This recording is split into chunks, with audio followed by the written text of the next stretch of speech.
오늘 말씀의 제목은 예수를 따라가라입니다. 말씀 하반부에 베드로도 안드레도 야고보도 요한도 아버지도 버리고 배도 버리고 그물도 버려버렸어요. 다 버리고 예수님을 따라갔습니다. 무엇이 그들로 하여금 다 버리고 예수를 따라가게 만들었을까요?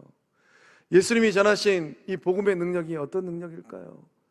오늘 예배 자리에 나오신 성곽의 모든 모습들도 세상을 따라가는 것이 아니라 세상 속에서 오직 예수님만을 따라가는 주의 친백성들, 예수님의 진실한 제자들 되실 줄로 믿습니다.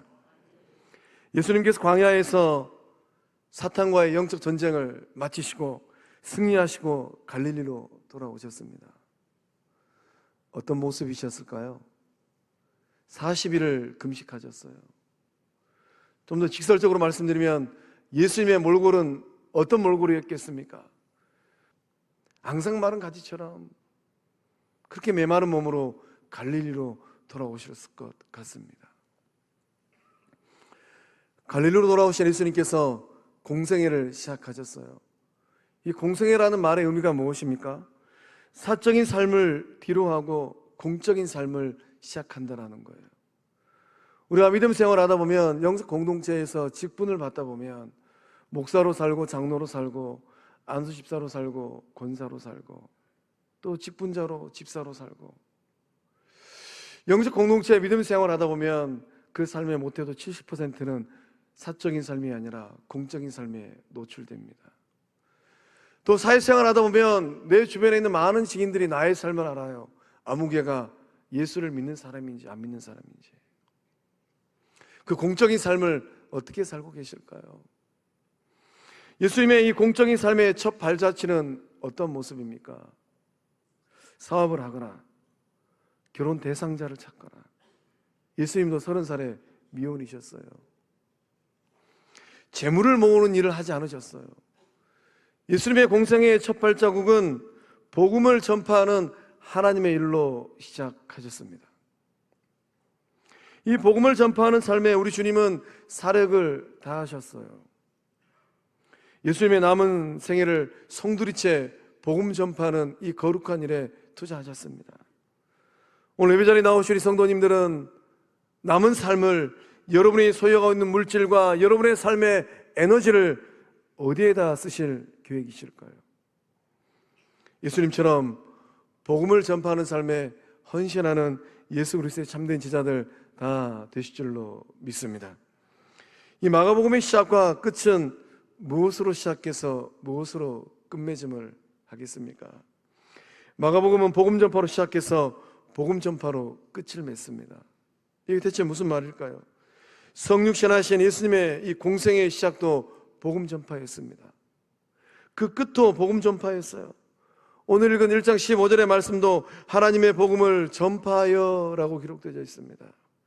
마가복음 끝장인 16장 15절 말씀도 절수가 똑같아요. 복음 전파로 끝맺음을 하고 있어요. 우리 함께 마가복음 16장 15절의 말씀을 함께 읽어보겠습니다. 또 이르시되 너희는 온 천하에 다니며 만민에게 복음을 전파하라. 아멘. 아멘. 예수님께서 하나님의 복음을 전파하셨습니다. 이 복음은 무엇일까요?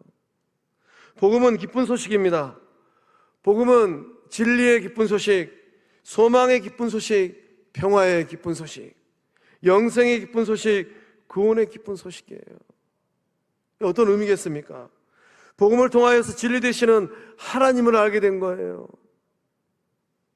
갈릴리 바닷가에서 예수님께서 선언하셨어요. 복음을 전파하셨습니다. 저는 본문의 말씀을 묵상하면서 떨렸습니다. 2000년 전 그 갈릴리 바닷가에서 40일을 금식하시고 복음을 선언하시고 선포하신 예수님의 그 복음을 감하지 아니하고 그 뉘앙스를 잘 드러내서 증거할 수 있을까? 예수님은 복음을 선언하시고 선포하셨습니다.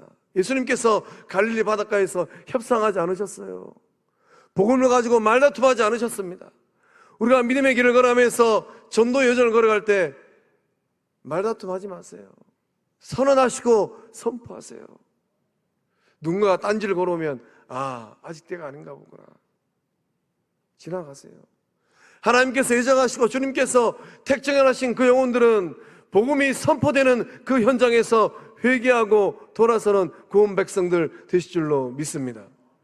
이게 바로 예수님께서 선언하시고 선포하신 복음입니다. 예수님께서 갈릴리 바닷가에서 수많은 사람들 앞에 선언하셨어요.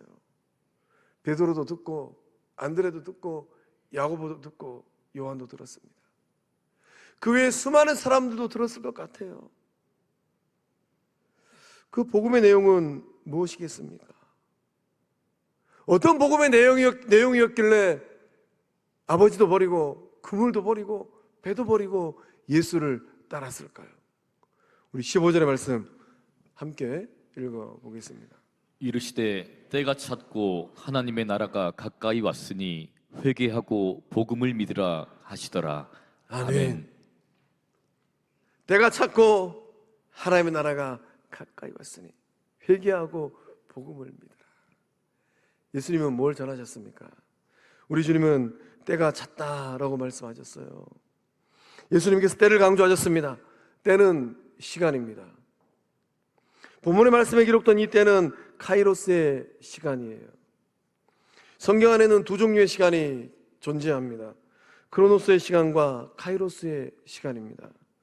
크로노스의 시간은 1년 44철 일반적인 시간이에요. 해가 뜨고 해가 지고 달이 뜨고 달이 집니다. 나이가 먹어가는 시간, 계절이 변하는 시간이에요. 본문의 말씀에 기록된 이때는 카이로스의 시간입니다. 카이로스의 시간은 구속사적인 시간이에요. 하나님께서 인간의 역사를 뚫고 들어오는 시간입니다. 하나님께서 하나님의 능력으로 구원의 역사를 이루기 위하여서 개입하시는 시간이에요. 흘러가는 세상사 가운데 특별하게 역사하시는 구속의 시간, 예수님께서 여러분의 인생에 훅 하고 들어오는 시간, 온 우주 만물을 창조하신 하나님께서 구원의 역사를 이루기 위하여서 훅 하고 들어오시는 시간, 성령 하나님께서 여러분 마음 가운데 훅 하고 들어오시는 시간, 그 시간이 되면, 그때가 되면 구원의 감격을 느끼고 천국의 행복을 소망합니다. 전도자는 전도서 3장 1절과 4절의 말씀을 통하여서 인생의 때에 대해서 고백합니다. 우리 함께 읽어보겠습니다. 모든 일에는 다 때가 있다. 세상에서 일어나는 일마다 알맞은 때가 있다. 태어날 때가 있고 죽을 때가 있다. 심을 때가 있고 뽑을 때가 있다. 죽일 때가 있고 살릴 때가 있다. 허물 때가 있고 세울 때가 있다. 울 때가 있고 웃을 때가 있다. 통곡할 때가 있고 기뻐 춤출 때가 있다. 아멘. 아멘. 예배 자리에 나오신 우리 성도님들은 어떤 때를 살아내고 계실까요? 심을 때입니까? 뽑을 때입니까? 죽일 때입니까? 살릴 때입니까? 허물 때입니까? 세울 때입니까? 울 때입니까? 웃을 때입니까? 통곡할 때입니까? 기뻐 춤출 때입니까? 성광영 공동체는 지금 어떠한 때를 직면하고 있습니까? 2023년을 통하여서 하나님 나라의 지경을 넓혀가는 영적 확장의 때를 사적인 삶과 공적인 삶에서 경험하고 누리는 은혜의 시간들 다 되실 줄로 믿습니다. 때를 얼마나 잘 분별하느냐에 따라서 인생의 성공과 실패가 결정되는 거예요. 농부가 씨를 뿌리지 않으면 가을에 추수할 것이 없습니다. 인생도 신앙도 마찬가지입니다. 예수님은 정확하게 그때를 아셨어요. 복음 전파할 때를 아셨습니다. 그리고 전도자의 삶을 사셨어요. 다시 한번 질문합니다. 우리 성도님들은 지금 어떠한 때를 살고 계실까요? 우리 주변에 있는 이웃들은 어떠한 때를 살고 있겠습니까? 예수님을 따라 믿음의 길을 걷는 우리는 어떠한 때를 보내고 있을까요? 인생길을 걸었던 바울도 고린도후서 6장 2절의 말씀을 통하여서 그 귀한 때를 고백하고 있습니다. 함께 읽어봅니다. 하나님은 내가 은혜의 때에 내 말을 들었고 구원의 날에 너를 도와주었다라고 말씀하셨습니다. 바로 지금이야말로 은혜를 받을 만한 때이며 구원의 날입니다. 아멘. 바로 지금. 지나가버린 2022년 3월이 아니라, 지나가버린 한 달 전이 아니라, 다가올 2024년 3월이 아니라, 바로 지금이야말로 은혜를 받을 때이고, 바로 지금이야말로 구원의 역사가 일어날 때인 줄로 믿습니다. 사랑하는 성광의 성도 여러분, 누차 말씀드렸던 것처럼 지나가버린 세월은 어떻게 해볼 수가 없어요. 그러나 지금 내가 어떤 은혜를 받고 누리나이다 해서 따라서 과거의 역사는 새롭게 쓰여집니다. 소망합니다. 은혜의 때를 경험하고 구원의 날을 만들어가는 주의 사람들 다 되실 줄로 믿습니다. 예수님께서 전도하신 이 전도의 메시지는 또한 무엇입니까? 그 메시지가 무엇이었길래 베드로도 안드레도 야고보도 요한도 다 버리고 예수를 따라 나섰습니까? 우리 주님께서 하나님 나라가 가까이 왔다라고 복음을 전하셨어요. 하나님의 나라는 예수님께서 전하신 복음의 핵심 메시지입니다. 마태는 이 하나님의 나라를 천국이라고 번역해 놨어요. 하나님 나라 천국은 대체 어떤 곳일까요? 천국은 우리의 인생 여정이 끝나고 반드시 가야 될 곳, 사망의 권세를 깨뜨리시고 부활하신 예수님이 계신 곳입니다. 거기 가면 먼저 천국 가신 장로님들도 만나고 권사님도 만나고 집사님도 만날 수 있어요. 먼저 가 있으면 뒤따라오는 믿음의 형제들도 만날 수 있습니다. 하나님의 나라 천국은 우리가 죽어서 가야 될 곳도 맞습니다. 그러나 하나님의 나라 천국은 하나님의 통치가 이루어지는 영역이에요. 하나님의 나라는 하나님의 복음이 전파되는 곳, 하나님의 나라는 복음을 듣고 사람들이 변화되는 곳, 하나님의 나라는 변화 역사가 일어나는 곳입니다. 우리 성도님들의 삶의 자리에 하나님의 통치, 하나님의 다스림의 역사가 일어나고 있을까요? 성곽의 목장들마다 하나님께 다스리시는 그 다스림의 역사함들이 일어나고 있을까요? 우리 영적 공동체 가운데 하나님의 다스림의 역사함들이 일어나고 있을까요? 하나님의 다스림이 아니라 사람들의 생각으로 다스려지고 틈만 하면 비집고 들어오는 원수 사단 마귀의 영적 유혹과 시험이 있어요. 하나님의 다스림이 없고 사단의 다스림이 있다면 그곳은 어떤 곳이겠습니까? 천국일까요? 지옥일까요? 대답이 없으시네. 여러분이 가정생활을 하는데 하나님의 다스림이 있어야지 그곳이 천국이 됩니다. 하나님의 다스림이 아니라 집에 가면은 다툼이 있고 분쟁이 있고 퇴근하라고 집에 갈 것인가 말 것인가, 문고리를 잡고 문을 열 것인가 말 것인가, 그런 가정이라면 거기는 천국이에요, 지옥이에요?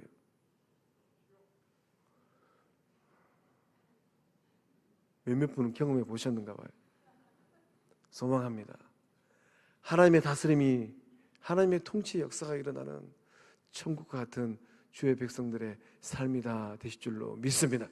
우리 영적 공동체는 하나님이 다스리시는 하나님의 나라 천국 된 줄로 믿습니다. 이 죄와 악이 만연하는 이 세상 속에 하나님의 통치가 넓혀질 때, 하나님의 통치를 받는 사람들이 늘어날 때 어떠한 일들이 일어납니까? 하나님 나라의 지경은 넓혀지고 어둠의 세력은 축소되는 거예요. 온 사단 마귀의 세력은 좁혀지는 겁니다. 하나님의 통치가 우리 성도님들의 삶에 어떻게 이루어지고 있을까요? 여러분의 다양한 사적인 삶을 사적인 삶의 자리 가운데 지금 누가 다스리고 있습니까? 여러분이 인생 경주를 하고 있는데 하나님의 영광을 위한 영적 경주를 하고 계실까요? 하나님의 나라가 임하는 곳에는 은혜가 흐릅니다. 이거는 하나님의 나라를 경험한 분들이 있다면 다 고백하는 영적 진리예요. 은혜가 흐르기 때문에 삶이 변하고 매여있고 묶여있는 영혼들의 그 삶에 영적 자유가 흐르는 겁니다. 여러분의 삶에 어떠한 은혜가 흐르고 있습니까? 사순절 십자가를 통한 대속의 은혜가 흐르고 있는 줄로 믿습니다. 마음이 변하고 생각이 변하고 인생이 달라지는 이 은혜를 사순절 십자가를 통하여서 경험하실 줄로 믿습니다. 예수님께서 전파하신 복음의 내용은 또한 어떠한 내용입니까? 회개하고 복음을 믿으라. 하나님 나라 이 백성들, 천국 백성들은 누구입니까? 회개하는 사람들이에요. 참된 회개는 무엇일까요? 회개는 헬라어로 메타노이아입니다. 누차 말씀드립니다. 이 메타노이아의 뜻은 마음이 변화된다라는 것이에요. 그래서 참된 회개를 하는 사람들은 죄의 결과를 뉘우치는 사람들입니다. 내가 저지른 죄악의 행동으로 일어난 쓰디쓴 삶의 열매들을 바라봅니다. 그 열매들을 바라보면서 가슴을 치고 땅을 쳐요. 관계가 단절되어지고 가정이 깨어지고 영혼들의 마음에 상처의 대못을 박아버렸어요. 말로 이 사람 저 사람의 인격을 손상시켜 버렸습니다. 생각으로 온갖 잡다한 죄를 짓다 못해 죄악을 도모했어요. 이런 지난날의 삶의 열매들을 바라보면서 철저하게 반성하고 뉘우치고 결단하는 것, 이것이 회개입니다. 더 나아가서 참된 회개는 죄 자체를 미워하는 거예요. 참된 회개를 하는 사람들은 죄를 사랑했던 사람들이 죄로부터 완전히 돌아서는 것입니다. 그리고 죄를 철저하게 미워하는 거예요. 회개할 때 영적 정화의 역사함들이 일어날 줄로 믿습니다. 사랑의 사도 요한은 요한일서 1장 9절의 말씀을 통하여서 이 회개할 때 영적 정화의 역사함이 어떻게 일어나는가 고백하였어요. 함께 읽어보겠습니다. 만일 우리가 우리 죄를 자백하면 그는 미쁘시고 의로우사 우리 죄를 사하시며 우리를 모든 불의에서 깨끗하게 하실 것이요. 아멘.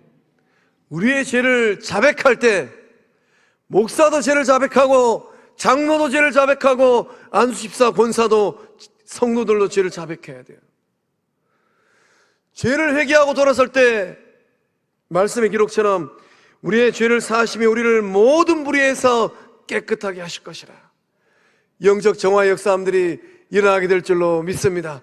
예수 십자가의 보혈로 깨끗하게 씻음받은 주의 백성들 되실 줄로 믿습니다. 하나님 나라의 백성들은 믿음의 사람들입니다. 예수님은 회개하고 복음을 믿으라라고 말씀하셨어요. 순서가 중요합니다. 예수님께서 복음을 믿고 회개하라고 말씀하신 것이 아니라 회개를 하고 그 다음에 복음을 믿으라고 말씀하셨어요. 믿는 게 먼저 아니에요. 회개하는 게 먼저입니다. 옆구리에 성경책 끼고 교회 문턱을 10년 넘어오고 20년 넘어오고 30년 40년 넘어오는 것도 중요합니다. 그러나 더 중요한 게 무엇이에요? 회개하는 거예요. 회개하는 게 먼저입니다. 회개하고 복음을 믿으라고 말씀하셨는데 이 복음을 믿는 것, 이것은 어떤 의미겠습니까? 믿는 것은 예수님을 믿는 거예요. 예수를 믿는 것은 예수님께서 하셨던 말씀, 그 말씀을 있는 그대로 받아들이는 겁니다. 예수님의 말씀을 액면가 그대로 받아들이는 거예요. 그 말씀에 내 생각을 섞고 가치관을 섞고 뺄 것은 빼고 더할 것은 더하고 적당하게 섞는 것이 아니라 그 말씀을 100% 받아들이는 거예요. 예수님께서 가르쳐 주신 이 하나님 말씀에 대해서 그대로 받아들이고 순종하는 겁니다. 예수님은 하나님을 우리에게 가르쳐 주셨습니다. 하나님은 사랑의 하나님, 하나님은 용서의 하나님, 하나님은 그 아들을 내어주시는 하나님, 하나님은 탕자가 돌아오기까지 기다리시는 인내의 하나님, 그 하나님을 그대로 믿는 거예요. 이 믿음이 누구의 믿음인가? 아브라함의 믿음입니다. 아브라함의 믿음을 바울 사도는 로마서 4장 19절과 20절의 말씀을 통해서 고백합니다. 함께 읽어보겠습니다. 그는 나이가 100세가 되어서 자기 몸이 이미 죽은 것이나 다름없고 또한 살아있 태도 죽은 것이나 다름없는 줄 알면서도 그는 믿음이 약해지지 않았습니다. 그는 하나님의 약속을 믿고 의심하지 않았습니다. 오히려 그는 믿음이 굳세어져서 하나님께 영광을 돌렸습니다. 아멘. 이 믿음의 말씀의 고백처럼 약해지는 믿음, 의심하는 믿음이 아니라 숨군 같은 믿음, 굳센 믿음 된 줄로 믿습니다. 삶의 자리가 요동을 치고 있어요. 내 생각처럼 내 뜻처럼 잘 되지 아니할 때 나는 하나님의 말씀을 어느 정도 믿고 있는가? 하나님 나라가 확장될 때, 하나님 나라가 임할 때 나타나는 현상들이 있습니다. 회개의 역사, 믿음의 역사가 나타납니다. 요즘 저는 미국 에즈버리 대학교에서 일어나고 있는 부흥의 소식에 관심이 많습니다. 에즈버리 대학교, 아주 생소하고 낯선 이름의 대학입니다. 에즈버리 대학교는 미국 사람도 평생 들어보지 못한 대학이었다고 합니다. 켄터키 윌모어에 위치한 대학, 미국의 유수한 명문대학이 있는데 저도 처음 들어봤어요. 에즈버리 대학에서 대체 무슨 일이 있었을까요? 이 작은 대학교 수요 예배 후에 기도 모임을 하는데 놀라운 부흥의 역사들이 일어났습니다. 지난 2월 8일 수요일 평소처럼 대학교 채플 예배가 끝이 났습니다. 이 말씀을 전한 설교자는 잭 미어크립. 이 잭 미어크립이 로마서 12장의 말씀을 가지고 행동하는 사랑이라는 이 제목의 말씀을 전했다고 해요. 그 메시지의 핵심은 무엇이었는가? 예수님을 알기 전에는 누구도 사랑할 수가 없는 존재이고, 하나님의 사랑을 체험할 때 비로소 다른 사람을 사랑할 수 있다, 이런 메시지를 전했다고 합니다. 예배가 끝나고 나서 20여 명의 학생들이 남아서 찬양하고 기도하는 도중에 강력한 성령의 임재함이 그 학생들 사이 가운데 임하였다라는 거예요. 하나님의 임재를, 성령의 임재를 온 마음으로 느낀 학생들이 친구들에게 전화를 하고 다양한 매체를 통하여서 소식을 전했습니다. 기숙사로 돌아왔던 학생들도, 교수님들도 예배당으로 다시 돌아왔어요. 50명이 되고 60명이 되고 70명이 되었습니다. 이 사실이 퍼져갔습니다.